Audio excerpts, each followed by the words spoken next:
السلام علیکم۔ الحمد للہ رب العالمین والصلاة والسلام علی سید الانبیاء والمرسلین سیدنا و نبینا و مولانا محمد وعلی آلہ و اصحابہ اجمعین، اما بعد فاعوذ باللہ من الشیطان الرجیم، بسم اللہ الرحمن الرحیم۔ ما اصابتکم من مصیبت فبما کسبت ایدیکم ویعفو عن کثیر، صدق اللہ العلی العظیم۔ وقال تبارک و تعالی وانتم العلون ان کنتم مؤمنین، صدق اللہ العلی العظیم۔ میرے عزیزوں اور بھائیوں، اس وقت ہمارے دل و دماغ پر کل شہر بنارس کے اندر جو حادثہ پیش آیا ہے وہ اس طرح مسلط ہے کہ کوئی دوسری بات سوچنے کا موقع ہی نہیں ہے۔ آپ حضرات بھی باخبر ہوں گے کہ کل عدالت نے گیان وافی مسجد کے تہخانے میں پوجا کی اجازت دیتے ہوئے مقامی انتظامیہ کو 1 ہفتے میں عمل درآمد کرنے کی ہدایت دی تھی، لیکن انتظامیہ نے اس قدر عجلت سے کام لیا کہ کل رات ہی ساری رکاوٹیں ہٹا کر گاٹر کاٹ کر تہخانے میں مورتی رکھ دی گئی اور وہاں پوجا پاٹ شروع ہو گئی، جس کی وجہ سے مسلمانان بنارس کے اوپر خاص طور سے اور پورے ملک کے مسلمانوں کے اوپر غم و اندوہ کا بادل چھا گیا اور انتہائی دل شکستگی کی کیفیت پیدا ہو گئی ہے۔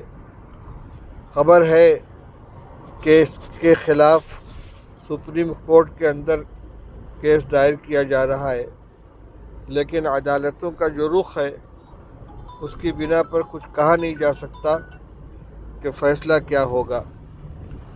ایسے موقع پر بنارس میں شہر مفتی گیان وافی مسجد کے امام، انجمن انتظامیہ مساجد کے صدر جناب مفتی عبدالباطن صاحب نے آج کی میٹنگ میں شہر کے تمام مسلمانوں سے یہ اپیل کی ہے کہ کل کا دن اپنے تمام کاروبار وغیرہ بند رکھتے ہوئے یوم دعا منائیں۔ جمعہ کا دن ہے، جمعہ کے دن ویسے بھی مسلمانوں کے لیے خاص عبادت کا دن ہے۔ میں یہ چاہتا ہوں کہ جو عمل بنارس کے اندر ہو رہا ہے، خاموشی کے ساتھ ہر جگہ کے مسلمان اپنے طور پر کل توبہ استغفار اور دعاؤں کا خاص اہتمام کریں۔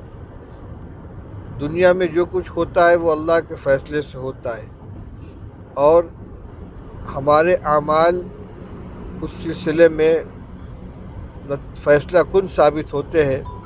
جو آیت کریمہ میں نے ابھی آپ کے سامنے پڑھی ہے، اس میں اللہ جل شانہ نے یہی فرمایا ہے، ما اصابتکم من مصیبت فبما کسبت ایدیکم ویعفو عن کثیر، کہ جو کچھ بھی تمہارے اوپر حالات پیش آتے ہیں یہ تمہارے ہی اعمال کا نتیجہ ہوتے ہیں، اور اللہ تعالیٰ بہت سی چیزوں کو درگزر کر دیتا ہے۔ اس امت پر بڑے سخت حالات آ چکے ہیں۔ گرناطہ، اندلس تباہ و برباد کر دیا گیا، اسلام کا وہاں سے نام و نشان مٹا دیا گیا۔ تاتاریوں کے ذریعے بغداد کو تہس نہس کر دیا گیا، اسلامی حکومت کا خاتمہ کر دیا گیا۔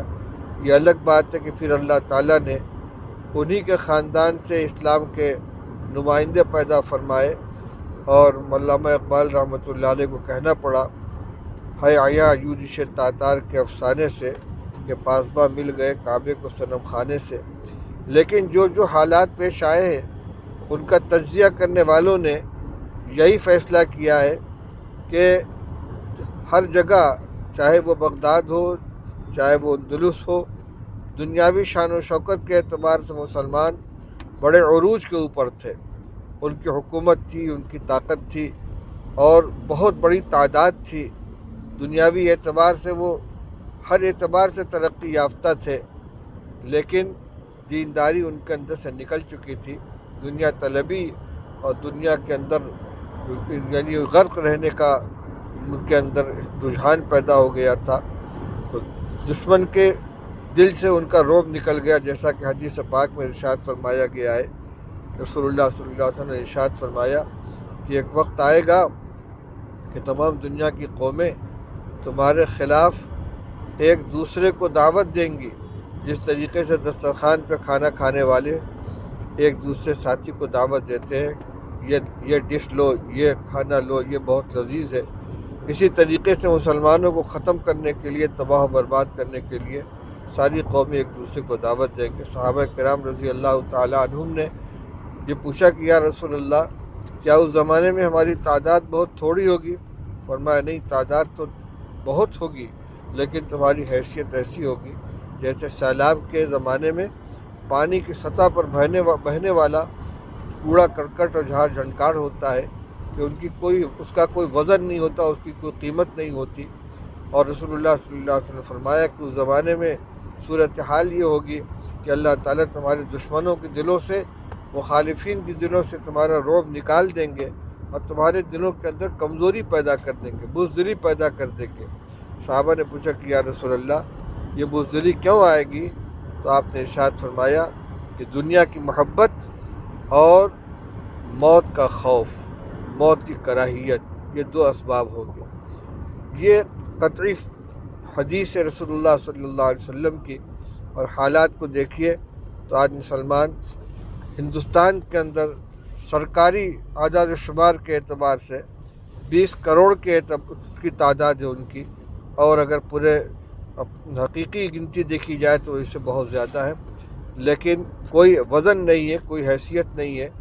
فرقہ پرست اور اسلام دشمن عناصر جو چاہتے ہیں وہ منٹوں کے اندر کر گزرتے ہیں اور ان کے خلاف کوئی کارروائی نہیں ہوتی۔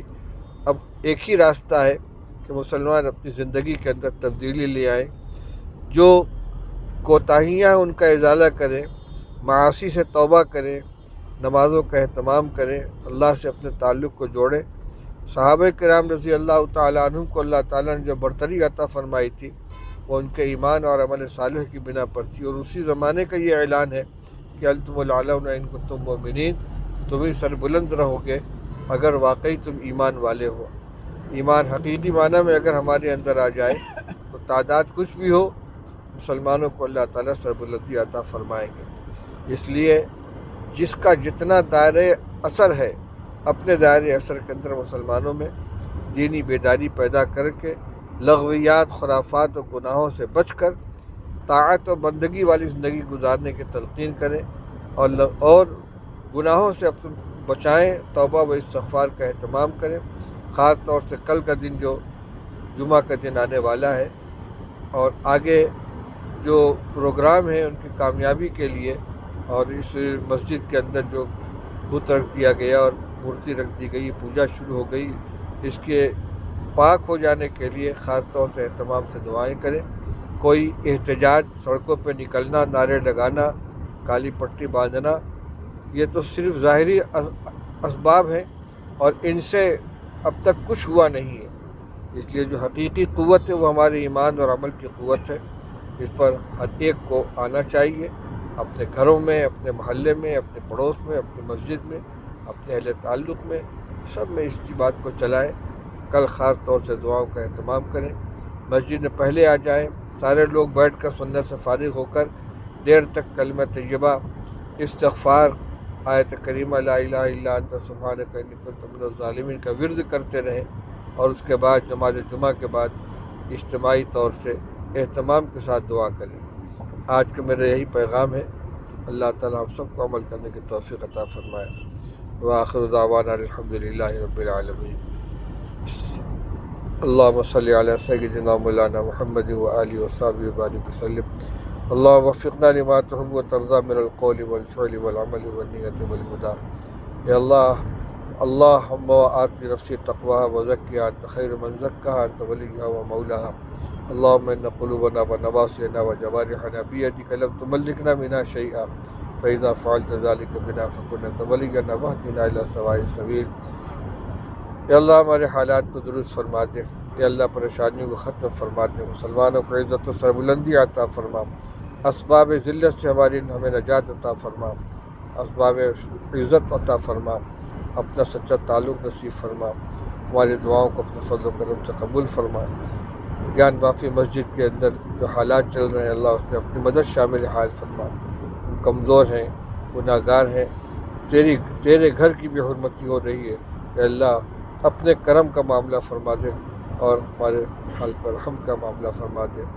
صلی اللہ تعالیٰ علی خیر خلق محمد و آلہ و صحبہ اجمعین برحمتک یا ارحم الراحمین۔ السلام علیکم ورحمۃ اللہ وبرکاتہ۔